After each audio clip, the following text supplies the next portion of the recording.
Hi, welcome back. Ignore the hair, I'm trying to get some curls going right now. So anyway, this whole top journey started with this dress. It's kind of cheap, so yeah, not the best quality, but I really liked the top part. I'm gonna show you. It basically looks exactly what I'm making today, so I copied it. The first time I copied it, I was just playing. No, actually I was filming it. Yeah, but I'm not gonna show you that. I'm gonna show you the new footage. So, and then I made this thing. And as you might be able to tell in the next clip, it's a little bit low for me. I like it, but it's not appropriate in every scenario. So I decided to make it again with a higher neckline. As you can see in the end, it's not the highest ever, which, you know, I don't mind. And along the journey, I decided to make a matching skirt with it. And it became this kind of like, I don't know, I think it's Alice in Wonderland inspired look. Minus, you know, the white apron. Anyway, I keep rambling. You just want to see the top probably. So, enjoy. Thank you for watching. So, enjoy. Oh, P.S. I'm so happy that over 200 of you have joined me on this journey. That makes me so excited, and that makes me want to work harder and put out more videos.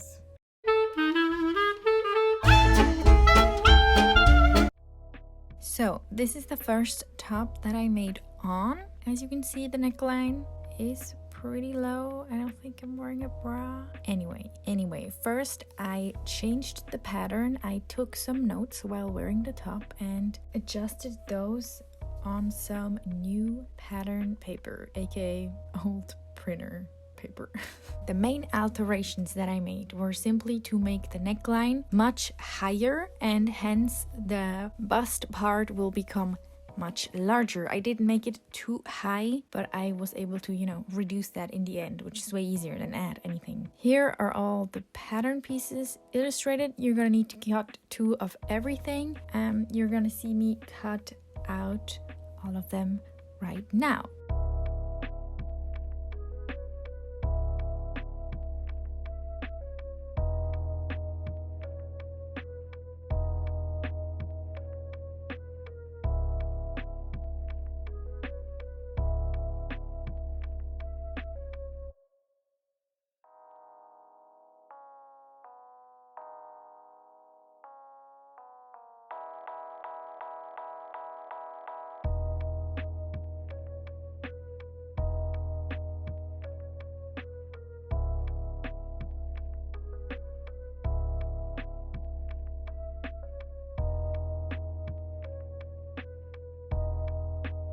So I decided to adjust the curve of the bust piece and the bottom piece, but this was definitely a mistake. The bottom piece should have been much more pointy, which I do end up changing in the end because I did give it enough space. Here you can see that, and here you can see me sew together the wrong pieces, but it's the same principle. I marked where I needed to gather the piece and sewed 2 lines with a basting stitch. A basting stitch is basically just the longest stitch length you can do with a straight stitch. And then I grabbed 2 of those threads and ruffled it along until it fit the size of my bottom piece. And I pinned the middle first and started pinning from the middle towards one side and then from the middle towards the other side, making sure I pin the gathers evenly where I want them to be.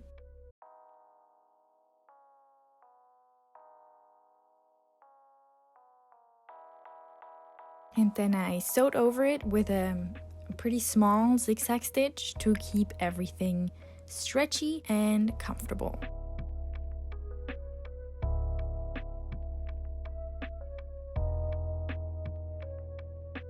I made sure to leave out basting stitch threads so I could easily remove them in the end. Now, this isn't perfect, but I end up redoing it, and I redid it, you know, like twice or something, but it was totally worth it.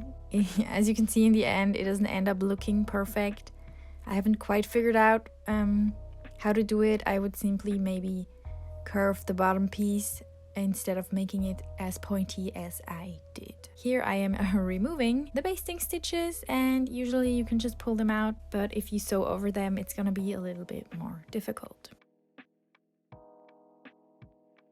And when you have that, I had to cut off some of the excess, and then you would place your back piece on top of your front piece and sew it together on the shoulders and on the side seams. And you do this twice for both the inside layer and the outside layer. Oh yeah, this is gonna be a inside outy thingy, as always. And that usually just makes it more fitted. I think it's more comfortable, it supports you a little more, and I just think it looks very good. It's a very easy way to make the neckline really sleek and beautiful of a stretchy piece. So I turn one of the tops inside out and the other one is outside in, and I place them inside each other, right sides together, so I can pin along the neckline and around, even to the back. And then I serge that down. I make sure to pin it very carefully so nothing moves and everything aligns beautifully.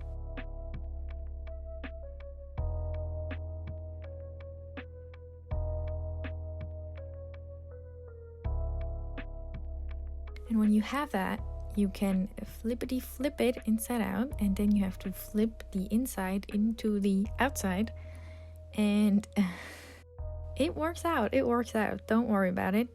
Here you can see I have two tops, and then I flip it inside, and now I have one top with a beautiful neckline. Beautiful. I tried this on, and I ended up figuring out that it was too high, so I had to flip it back and mark how much excess I had, and then I just serged it out.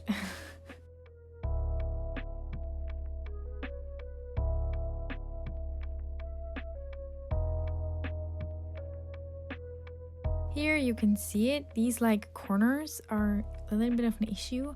I ended up like blind stitching them down in the end, so it will look a little bit better, but I still haven't figured out how to fix it. Let me know if you have some tips. Also, I cut the armhole a little bit bigger so it will be more comfortable, and here I am marking it. I think it is essential while sewing to keep trying on your piece, especially if you don't have a pattern. Well, even if you do have a pattern, maybe the pattern doesn't fit your perfect body perfectly. I think that's the beauty of sewing. You can make it fit your body perfectly and in the way that you like it to fit your personal body, so that you can feel as confident as you want to in whatever you're wearing. I'm moving on to the sleeves. I cut them bigger on purpose, obviously, so I could gather them at the top, and here I am simply pinning them together and sewing the bottom of the sleeve together with a serger, and then I am flipping it inside out, obviously, and then I marked where I wanted the gathers to be. Make them big. You want them to be visible. I could have even made the sleeves a little bit bigger, honestly, to make them a little bit more puffy. But I think I'm satisfied with the puff. And then again, you will sew 2 basting stitches along the top curve of your sleeve. And then I just lay them side by side with the armhole and simply scrunch it up until it fits. See, perfect fit. And then I flip the sleeve so that right sides will be touching with the armhole. And I do use a zigzag stitch at first to sew it down, and I finish it with the serger, but you know, you don't have to serge it. The serger sometimes has a little bit of trouble, at least mine, with the gathers. I can't cut as much fabric at once, so I am very careful when I do that. Yeah, beautiful little ruffles on your sleeves. I know it's like a really trendy look right now to have puffy ruffled sleeves, but I'm so vibing with it. It's, yeah, I agree with the trend 100%. Wow, I'm basic.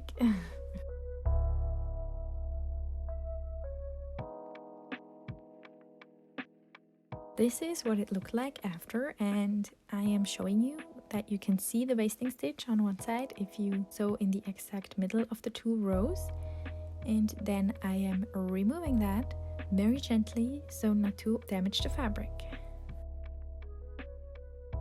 Serging the armholes, and then of course I am trying it on again to see what length I want it to be, because I did cut it longer than my original pattern was.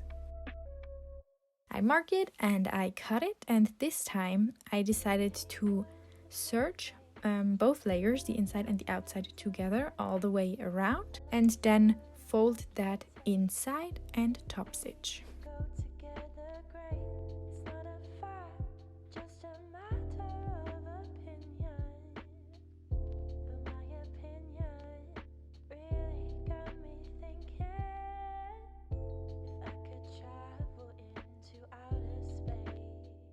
You're gonna have to be careful with the top stitch you use. It does need to have stretch to it, so I did use a zigzag, but I think it should have been a little bit more stretchy.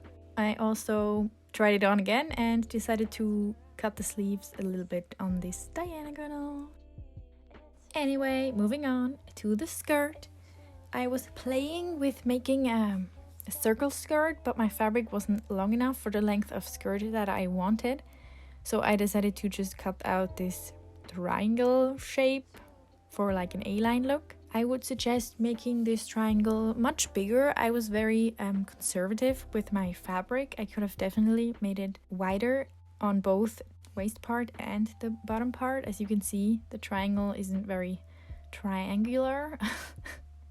But because it's ruffled at the top, it came out pretty okay, I would say. I know for next time now. I also made the waistband. I made it really wide, and I fit it on myself so that I wouldn't have to use any elastic inside it, because who the hell has such wide elastic? And also it's much more comfortable. Also, I also put 2 gathering stitches in the top of the skirt so I could gather it to the size of the waistband. I did that while watching some videos, and then I carefully placed them both right sides together. For me, this was putting the waistband on the outside of the skirt, and then I pinned them carefully, and then I sew on top of the gathers in between the 2 gathering lines.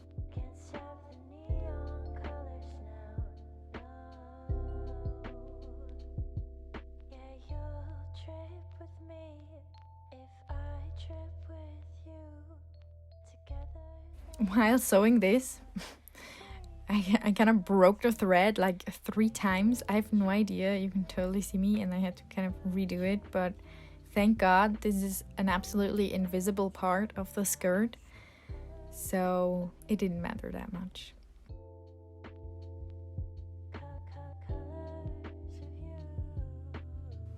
Then again, I removed the basting stitches. Look at that sewing face. Oh, I also decided to make a long piece so that I could wrap it around my waist and make a little cute bow in the back, and also, you know, cinch in that waist. And then I simply folded it up once and top stitched it with a very slight zigzag, because you're not gonna stretch that part much. So yeah, this is it. I think it looks pretty cottagecore. I don't know. This is again a trend that has very much influenced my judgment. But I also feel like it's kind of Alice in Wonderland. Maybe even with the bow in the back. Anyway, I think it's very cute, very wearable. and it's also very comfortable, which is, you know, most important for me. So yeah, thank you so much for watching. I am very excited that this channel is slowly but surely growing, and I can't wait to make more clothes and more sewing stuff for you guys. Goodbye!